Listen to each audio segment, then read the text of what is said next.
There is a ghost haunting the skies of northern Europe. Not a relic, but a sleek, delta-winged predator, the Swedish JAS 39 Gripen. This jet does more with less, punching above its weight and quietly unsettling the world's air power order. The Gripen isn't the biggest, fastest, or stealthiest, but it's brutally efficient, enough to make Washington lose sleep. Sweden, a neutral nation, needed a way to defend its vast territory, without a massive fleet of expensive jets or pristine air bases. So, they built the Gripen, a fighter that can operate from highways, be maintained by conscripts, and challenge the best jets money can buy. Imagine a jet landing on an 800-meter road, its engines swapped in under an hour, ready to fight again. The Gripen is a multi-role fighter, air-to-air, ground attack, reconnaissance, all in one mission. Its name, JAS, stands for Fighter, Attack, and Reconnaissance, reflecting its versatility. It's a flying Swiss Army knife, thriving without the heavy logistics of its rivals. More than hardware, the Gripen is a symbol of a new way to think about air power. It challenges the American doctrine of overwhelming technological and numerical superiority. The US spends trillions on marvels like the F-35, but the Gripen whispers a different truth: smaller, smarter, and more adaptable can be just as dangerous. It's the embodiment of asymmetric warfare, a concept that truly scares the world's largest military. The Gripen story is one of necessity, innovation, and survival. It's a jet designed to turn a simple highway into a deadly forward base. The Pentagon's fear isn't just about the jet, it's about what it represents: a shift in the balance of air power. The Gripen is a quiet revolution in the skies. The Gripen is a masterpiece of balance, not obsessed with speed or stealth but harmonizing agility, technology, and cost. Its delta wing and canard design give it exceptional maneuverability, crucial in a dogfight. The single Volvo RM12 engine is reliable, fuel-efficient and powerful, pushing the Gripen past Mach 2. What truly sets it apart is its advanced electronic warfare suite and sensor fusion, giving pilots a sixth sense in battle. The Gripen's radar, infrared search, and electronic warfare systems work together, jamming and deceiving enemy radars. It's not stealth, but it's electronic invisibility. Its operational cost is a fraction of American jets, under $5,000 per flight hour compared to $40,000 for the F-35. This means more training, more jets, and a sharper edge in combat.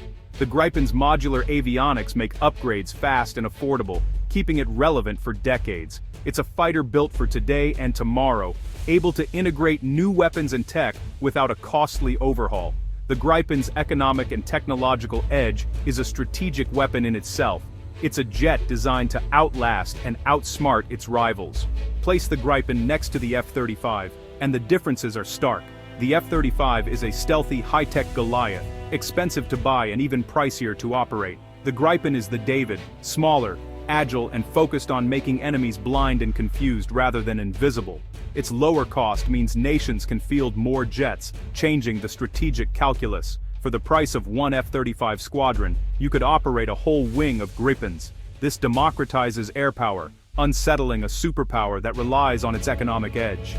The Gripen also challenges the legendary F-16, surpassing it in sensor fusion, electronic warfare, and flexibility. With modern missiles like the Meteor, the Gripen has a longer reach in air combat. For countries upgrading from F-16s, the Gripen is a compelling, future-proof alternative. It's not just about cost, it's about capability and adaptability.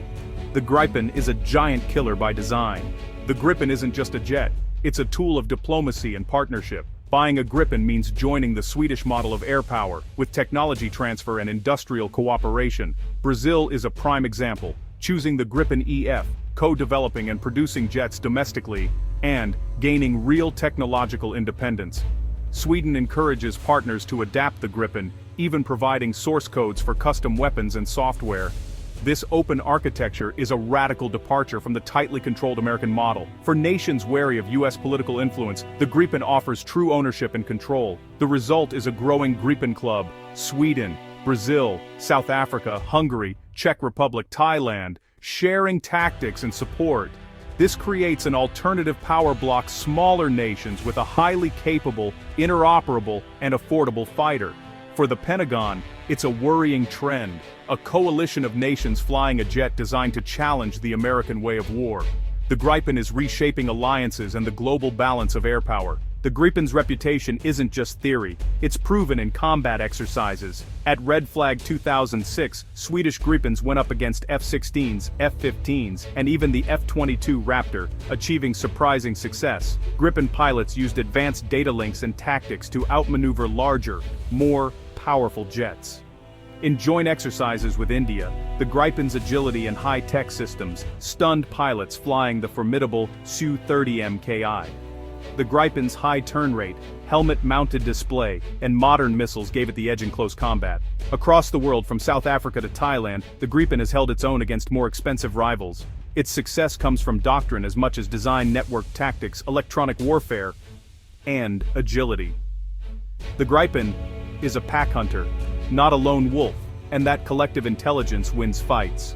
The Pentagon's real fear isn't losing the F-35's crown, it's losing America's technological edge. The Gripen E rivals US jets in key areas, but is available to anyone, at a fraction of the cost. In future conflicts, US forces could face adversaries flying jets, nearly as good, but in greater numbers. A networked force of Gripens, armed with long-range missiles, could threaten US carriers and tankers. Every Gripen sale is a blow to US defense industry influence and strategic leverage. Gripen operators aren't dependent on US parts or political approval, creating a block of independent military power. The Gripen thrives in chaos, operating from highways, dispersed and resilient, while US forces rely on vulnerable,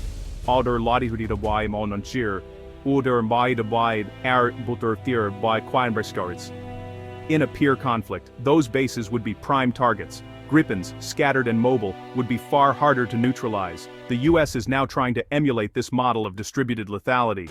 But the Gripen has led the way. The balance of air power is shifting, and the Gripen is at the center of that change. The Gripen was born from Sweden's Cold War doctrine: turn highways into airfields, deny the enemy a single target. The BAS-90 system lets small teams refuel and relaunch jets in minutes, anywhere, anytime. The Gripen's rugged design, short takeoff, and easy maintenance make this possible. This doctrine is now exported with the jet, training partners to operate from dispersed, unpredictable locations. For countries like Ukraine, this could be a game changer, making their air force far more survivable. The Pentagon sees this as a blueprint for how smaller nations can resist superpowers. The American model relies on big, vulnerable bases. The Gripen model is mobile, resilient, and hard to kill. A force of Gripens could force the US into a costly, complex war of attrition.